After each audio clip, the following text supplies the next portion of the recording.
কখনো ফাটল কখনো ধস, বারবার সারিয়েও বিশেষ লাভ হয়নি। বয়সের ভারে ধুঁকছে মোহাম্মদ আলী পার্কের আন্ডারগ্রাউন্ড জলাধার। এর বিকল্প হিসেবে এবার নতুন জলাধার তৈরি করবে কলকাতা পুরসভা। মহাজাতি সদনের পিছনে মার্কাস স্কোয়ারে খরচ হবে প্রায় 50 কোটি টাকা।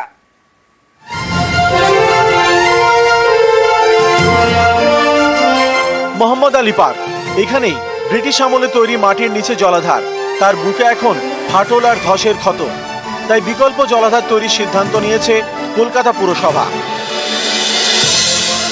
নতুন এই জলাধার তৈরি হবে মহাজাতি সদনের পেছনে মার্কাস স্কোয়ারে। খরচ হবে 50 কোটি টাকা। এইদিকে জলের জন্য ট্যাঙ্কি ভিতরে বসবে, এখানে যত জায়গা আছে সব জায়গা তো যাবে। এখানে তো শুধু কেলা বাগানের জন্য নেই, এটা তো মাছুয়া ফাছুয়া যা আছে তোমার মোহাম্মদের সব জায়গা ভালো হবে। জাকারিয়া স্ট্রিটে ভালো থাকবে। হ্যাঁ, খুশি আছে, এটা তো ভালো। জলের জন্য তো সব কিছু করা যায়। মোহাম্মদ আলী পার্কের রিজার্ভারের জল ধারণ ক্ষমতা প্রায় 40 লক্ষ গ্যালন। এখান থেকে জল পৌঁছয় college street, Bowbazar, Chittaranjan avenue, Jorasanko, Mahatma Gandhi road, Keshab Sen street, আমা স্ট্রিট সহ বিস্তীর্ণ এলাকায়। মোহাম্মদ আলী পার্কের জলাধারে 2019 সালে ফাটল দেখা দেয়, তা সারানোও হয়। এর কয়েকদিন পরেই জলাধারের একটি দেওয়াল ধসে যায়, সেটাও সারানো হয়। এরপর থেকেই পার্কের মাঠ বন্ধ।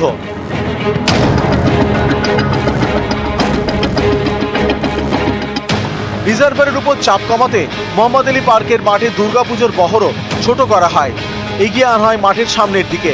স্থানীয়দের দাবি এই জলাধারটি পুরোপুরি সংস্কার করা হোক, ফিরুক আগের চেহারায়। এখানে একটা বড় পুজো হতো, সেই পুজোটা চলে গেছে বাইরে। আমরা ছোটবেলা থেকে দেখছি বাচ্চারা খেলাধুলা করতো, মহিলারা সকালে হাঁটতো, বয়স্ক ব্যক্তিরা সকালে হাঁটাহাঁটি করতো, পুরোটাই বন্ধ। জলাধার সংস্কার হোক, পার্কটাও হোক, যেভাবে ছিল আগেই বিকল্প জলাধার তৈরির উদ্যোগ নিয়েছিল কলকাতা পুরসভা। চলছিল জমির খোঁজ, তার সন্ধান মিলেছে মোহাম্মদ আলী পার্কের কাছে মার্কাস স্কোয়ার। এখানে রয়েছে 10 কাঠা খেলার মাঠ, তাতে হাত দেওয়া হবে না। মাঠের এক পাশে তৈরি হবে আন্ডারগ্রাউন্ড জলাধার।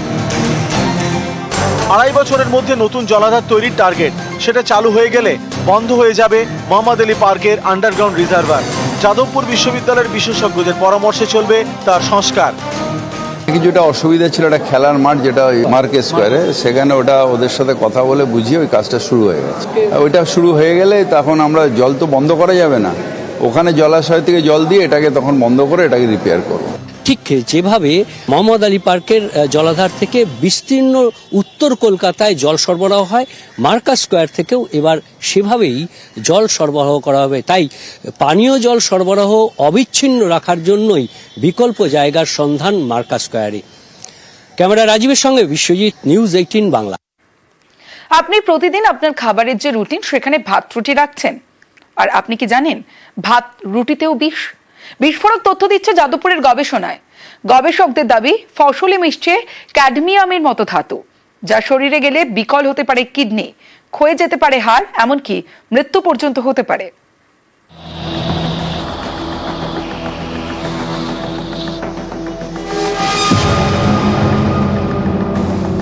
রোজকার মেনুতে থাকে ভাত রুটি, সেই ভাত রুটিতেও কি এবার বিপদ?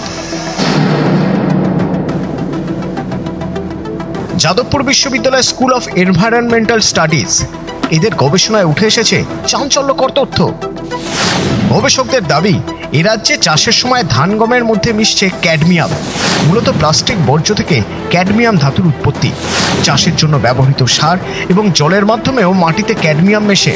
সেখানে চাষ করলে ফসলে ঢোকে ক্যাডমিয়াম, যা মানুষের শরীরে গেলে বিপদ। ক্যাডমিয়াম শরীরে প্রবেশ করলে এই যে সমস্ত হিউম্যান বডিগুলোকে যেটা ড্যামেজ করে দেয়, সেটা হচ্ছে এ মারাত্মকভাবে হাড়কে অ্যাটাক করে, বোনকে অ্যাটাক করে, কিডনিকে অ্যাটাক করে, এবং বোনকে ও ব্রিটল করে দেয়, ভেঙে দেয়। জয়েন্ট পোর্শনে বোন আছে তাকে অথর্ব করে দেয়, কিডনির কার্যক্ষমতা কমিয়ে দেয়, ফুসফুসকে অ্যাটাক করে, অ্যানিমিয়া সৃষ্টি করে। অনেকগুলো এর অ্যাডভার্স হেলথ এফেক্টস আছে, কারণ এটা একটা খুব কার্সিনোজেনিক সাবস্টেন্স। বছরখানেক আগে ক্যাডমিয়াম নিয়ে গবেষণা শুরু করে যাদবপুর বিশ্ববিদ্যালয় স্কুল অফ এনভায়রনমেন্টাল স্টাডিজ বিভাগ। এই গবেষণায় উত্তর 24 পরগনার দেগঙ্গা, বাদুড়িয়া, গাইঘাটা, বনগাঁ এবং হাসনাবাদের মাটিতে ক্যাডমিয়াম পাওয়া গিয়েছে। এইসব এলাকায় প্রচুর ধান গমের চাষ হয়, তাই গবেষকদের আশঙ্কা ভাত রুটির মাধ্যমে অনেকের শরীরে ক্যাডমিয়াম ঢুকতে পারে। তেমনটা হলে চিন্তার বিষয়, কারণ ক্যাডমিয়ামের প্রভাবে কিডনি ফুসফুস খারাপ হয়ে যেতে পারে, হাড়ের ক্ষয় হতে শুরু করে, ক্যান্সারের মতো মারণ রোগও হতে পারে। শরীরে অতিরিক্ত ক্যাডমিয়াম ঢুকলে মৃত্যু পর্যন্ত হতে পারে বলেও জানিয়েছেন বিশেষজ্ঞরা। অনেক দিন যাবৎ যদি একটা প্রলংড এক্সপোজার হয়, তার থেকে কিন্তু শরীরের বিভিন্ন জায়গায় ক্যান্সার হতে পারে। তার মধ্যে kidney, prostate, lungs, urinary bladder, pancreas, এই সমস্ত জায়গা কিন্তু কিউমুলেটিভ এক্সপোজার যেটা বলছিলাম, অধিক দিন যাবৎ যদি ক্যালসিয়াম আমাদের শরীরে বিভিন্ন মাধ্যমে ঢোকে, তার থেকে কিন্তু ভবিষ্যতে ক্যান্সার হতে পারে।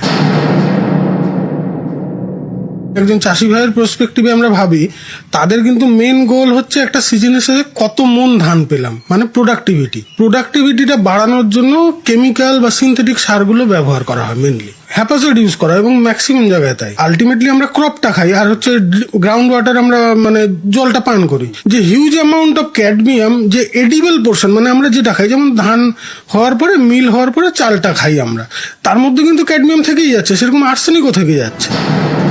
যত দিন যাচ্ছে তত কিন্তু জমিতে এই ধাতুর প্রভাবও বেড়েই চলেছে এবং এর জোরে মানুষের মৃত্যু হতে পারে, এমনই কিন্তু একটা চাঞ্চল্যকর রিপোর্ট সামনে আসলো যাদবপুর বিশ্ববিদ্যালয়ের এনভায়রনমেন্ট স্টাডিজের গবেষণায়। ক্যামেরায় সনত মিশ্রর সঙ্গে রৌনক দত্ত চৌধুরী, নিউজ 18 বাংলা, কলকাতা।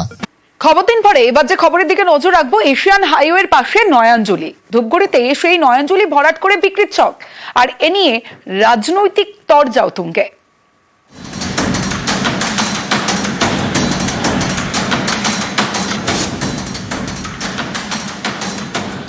রাস্তার পাশে নয়াঞ্জলি, বালি ফেলে সেই নয়াঞ্জলি এবার ভরাট করে দেওয়া হয়েছে।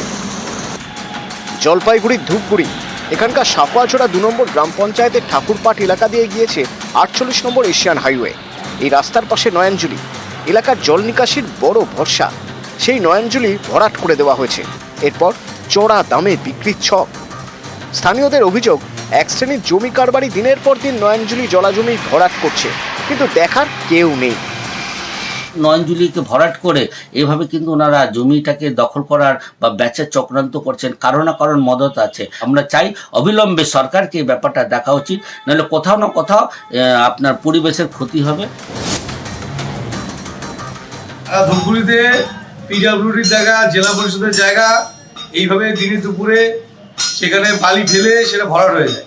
আজকে সারা ধূপগুড়ির অনেক জায়গা, সরকারি জায়গা দখল হয়ে গেছে, কারবারি রয়েছে, জমি কারবারি তাদের কাছে হস্তান্তর হয়ে যায়। তো এই ধরনের যারা সরকারি জায়গা দখল করে নিচ্ছে, তাদের বিরুদ্ধে কোনো আইনের ব্যবস্থা বরখাস্ত করা হবে না। বিএলও সাহেব, আইসি সাহেব দেখছেন, এবং এই ধরনের যে কোনো অবৈধ যে কাজের সাথে যেই যুক্ত থাকুক না কেন, পুলিশ করা পদক্ষেপ নেবে। ঘোলাটা আপনারা দেখেছেন, ফোন করা হয়েছে, এফআইআর হয়েছে, এবং আরও 2-4টা যারা লুকিয়ে করছেন, পুলিশ আরও অ্যাক্টিভ হবে।